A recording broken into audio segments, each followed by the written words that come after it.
Tom Sumner's worldwide webcast is made possible with support from M.R. Spencer Financial Services. Choose wisely, live well. M.R. Financial Services, your total financial coach. Good evening and welcome to the Money Program. Tonight, on the Money Program, we're going to look at money. Lots of it on film and in the studio. Some of it in nice piles, others in lovely clanky bits of loose change. I've got £90,000 in my pyjamas. I've got 40,000 French francs in my fridge. I've got lots of lovely lira now. The Deutschmark's getting dearer, and my dollar bills would buy the Brooklyn Bridge. And that type of thing. And here we are live in the studio of FlintTalkRadio.com. I'm Tom Sumner, your host Monday through Friday from 10 a.m. to noon Eastern Standard Time. Welcome to the Money Program with Mike Spencer. However, Mike Spencer is, well, he's not really MIA. He's working, isn't he? Yeah, he's working. He's out training. Yeah, so. Which is really what this show is all about. And Rick Williams was gracious enough to join us and sit in for Mike for today's edition of the Money Program. He also comes from MR Financial Services. But Rick, you have a little different specialty than Mike's. You focus on business, right? Yeah, I actually do all of the business programs that we have where we can turn around and help businesses become more efficient and more effective. And I also work with physician groups on tailoring their business to become more profitable and that type of thing. And then I also run another division, our cash flow coaching program for individuals on how to get control of their finances so that they can save and retire down the road. A lot of people say, well, I don't make a lot of money, but you know, we've had people in our offices that have made millions of dollars that don't have anything, and we've had people that made $40,000 a year that are millionaires. It's just all in what you do with your money. Same Sure. in the business side. Sure.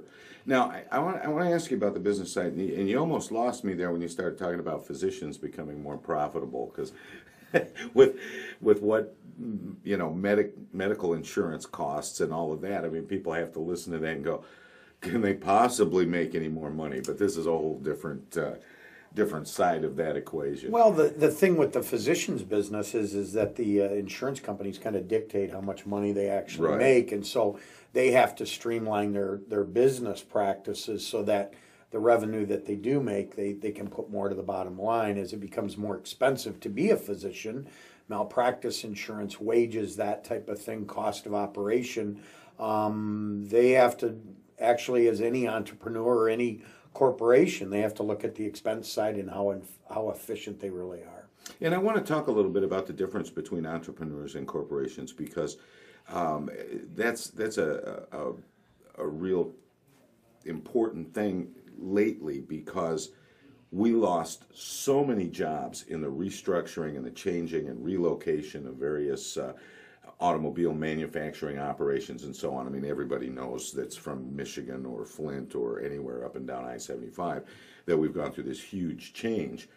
And everyone that we hear, that we talk to, whether it's elected officials or people who know about finance, that the way back is through entrepreneurship. And so are you seeing that now? Are you seeing less of corporate structure and more mom and pop sort of stuff, and the guy who's always built boats in his basement, and now he's decided to do it and sell boats, that kind of thing? Exactly. We have a division that we actually take people that are interested in launching a business and walking them through how to start the business, how to market the business, what the demographics would be for their business, and do a lot of things. Most of the problems with entrepreneurs is they have this great idea, but they don't really have a way or a method to get it out to the public, and that's what we try to help people out with, making the structure for that business. And yes, we are seeing more and more entrepreneurs.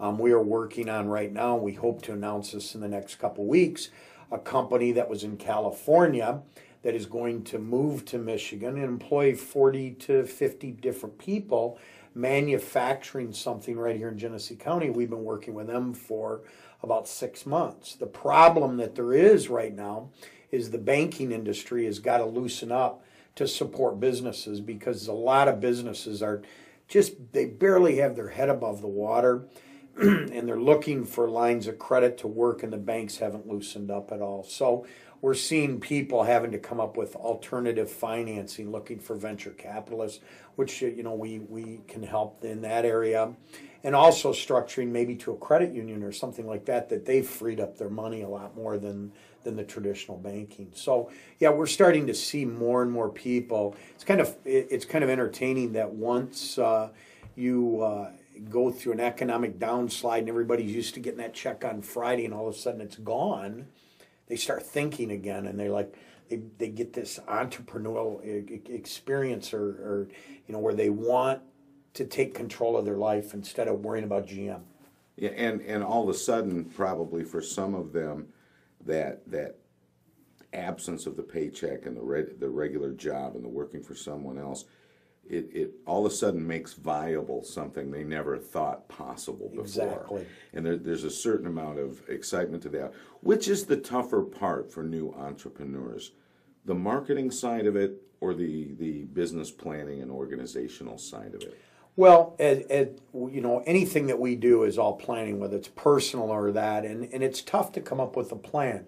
It's tough to decide where you're going to go after the business, and if your product is viable to get out. My background is international business. I was in China in 1987 with a company that we employed over 250 people worldwide, and we were marketing U.S. products to China. In the automotive business. So what I see out there is the plan's got to be first, and you can deviate from the plan. It's kind of like a roadmap, and all of a sudden you see a great place that you're on vacation and you're going to Florida, but you see the caves in North Carolina and you're like, hey, we're going to go there.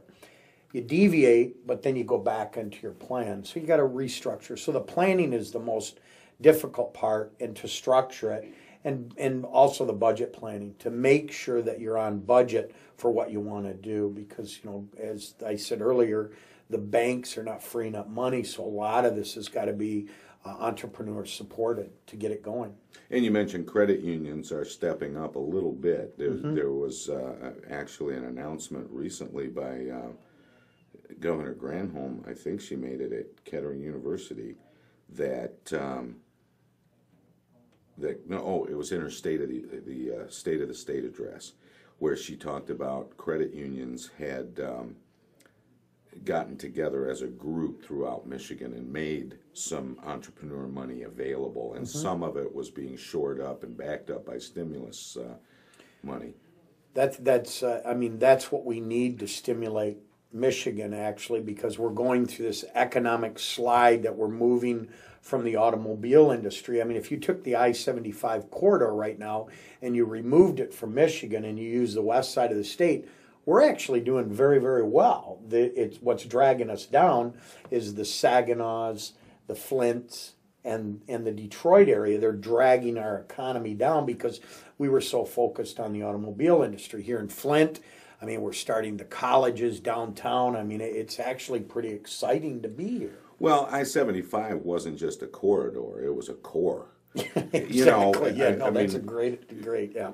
Because when you say that we're dragging the state down, there was a time we were carrying the state. Exactly. So we're talking about a huge pendulum swing. Yep, exactly. Swing. You are exactly right. So, but now that we're there. And in Flint alone, over 30 years, 70,000 jobs lost. Some say 80, some say a little less than 70, but around 70,000 jobs gone.